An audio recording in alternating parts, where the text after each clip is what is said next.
呢隻別墅嘅戶型呢，我最中意就係呢個樓梯，有冇韓劇女主角嘅感覺啊？高端大氣上檔次，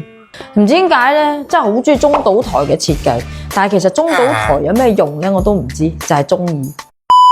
有天有地嘅別墅並唔稀缺，但係出門就係江橋路9成新嘅歐式豪裝別墅，真係可以幫你哋慳好多錢。一齊跟我聽，啱唔啱你哋心水？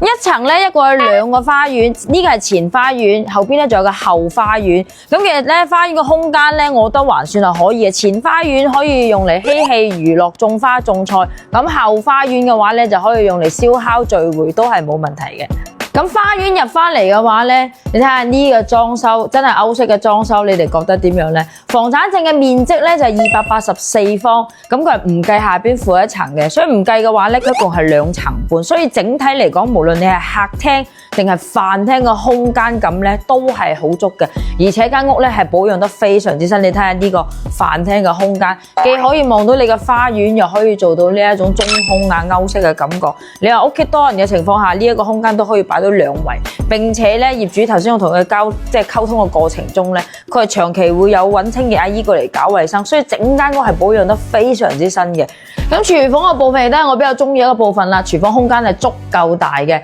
無論係你呢一個飲用區啦、西廚區啦、中廚區啦，都係可以喺呢個廚房滿足到。如果你哋中意煮飯嘅話咧，呢個廚房真係會愛不釋手。呢一度可以俾小朋友做下西式嘅點心，嗰度咧就可以煮你哋嘅中式大餐。咁廚房出嚟咧就係後花園啦，後花園嘅空間其實我覺得係夠大嘅。呢一個部分咧業主做咗個跳床，但係其實可以好似隔離咁樣做個玻璃房都係冇問題嘅。咁呢度就可以用嚟你哋嬉戲啊、燒烤啦。望出去嘅話咧就係呢一個河景，前邊係冇遮擋，光線非常之好。佢個缺點咧就係佢比較靠條小路，係會有少少嘈嘅。但係咧因為佢係架高咗嘅，所以其實你出邊咧係望唔到入嚟，咁樣你嘅視野比較好嘅同時咧，你嘅私隱性亦都係好高嘅。咁呢一條路嘅話咧，我見到隔離屋咧就種滿咗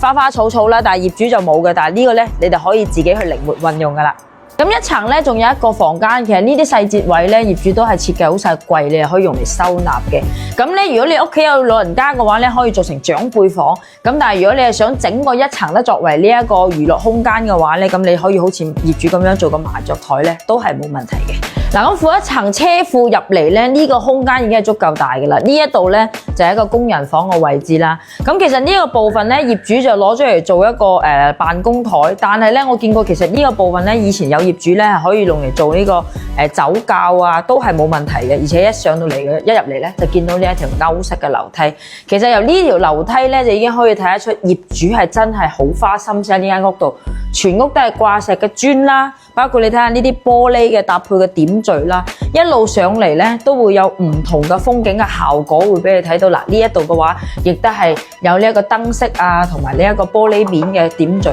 咁樣睇落嚟嘅話，呢條樓梯係真係一入門口嘅視覺感就已經係好靚㗎啦。同埋呢一隻別墅咧有個好處咧就係佢自帶有3個停車位嘅車庫，係足夠你停車。如果仲唔夠嘅話咧，隔離呢條路咧都可以停嘅。同埋咧，佢仲有嘅話，可以好似其他人咁樣將佢呢一度嘅話咧再下沉少少咧，呢度亦都可以改造成為一個麻雀房或者雜物房都可以嘅。呢個樓梯嘅空間咧係真係好舒服嘅。咁如果你話你真係連3層都唔想行嘅話咧，其實中間呢一個位置咧業主係預留咗，你係可以做成電梯嘅改造一下就得㗎啦。咁2層咧一共就3個房間，我哋先睇下最細嘅呢個公主房先。大衞生間有陽台，同樣咧望出去咧都係可以望到河景嘅。咁呢個空間嚟講雖然會細少少，但係其實放米5床做埋衣櫃兒童房冇問題嘅。咁隔離呢個咧就相對會大少少嘅兒童房啦，同樣都係帶埋衞生間。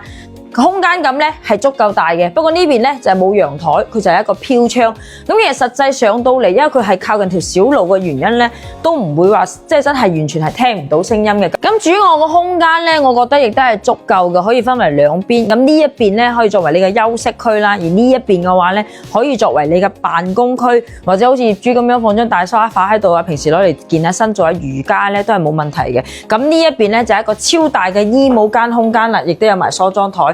衛生間咧同樣都係夠大嘅，放到浴缸，亦都係可以做到兩邊嘅空間。咁而主人房咧，我覺得最值得同你哋介紹嘅咧，就係呢個陽台啦。你唔好睇個陽台平平，但係業主話咧呢一間屋咧，佢特登係當時係揀呢一個位置，就係睇下陽台嘅呢一個景色。佢除咗個陽台夠大一個 L 型嘅陽台之外，你睇下望咗佢，完全係冇遮擋，望住對面嘅就係呢個小橋流水嘅感覺，係好舒服嘅。呢種歐式嘅樓梯咧，搭配一個長嘅吊燈咧，再加上業主咁花心思整好晒咧，其實整間屋係真係可以做到拎包入住，並且好靚嘅。而且你睇下業主特登喺樓梯位呢度咧，都做咗一個玻璃面，係可以用嚟透光嘅，所以就算你行喺樓梯度咧，都唔會覺得暗。咁而3層嘅話咧，就做咗一間雜物房間啦，你亦都可以用嚟休息，但係嘅話咧就大概率嘅話，你做成小朋友嘅兒童天地啊，或者係做雜物房啊、健身房啊、麻雀房啊，都係可以嘅。咁3層咧係仲有一個大露台嘅，已經係做好咗呢一個棚頂啦。呢邊咧就做咗玻璃嘅吊頂，咁呢邊可以用嚟晾曬。呢個空間嘅話咧，尤其係呢個天氣，如果你哋係中意曬臘味啊、曬臘腸啊、曬陳皮嘅話咧，我覺得真係好正嘅。咁望咗佢嘅話咧，視野亦都係非常之靚嘅啦，就望住呢一個天沙河係完全冇遮擋嘅。咁284個方，小面積，位於江橋路嘅別墅，呢一個裝修其實我覺得你只要唔要求唔高嘅話，真係可以拎包入住啦，總價亦都唔貴。有興趣嘅話喺我評論區打284，我將所有資料發俾你哋。關師帶你了解更多房產思維。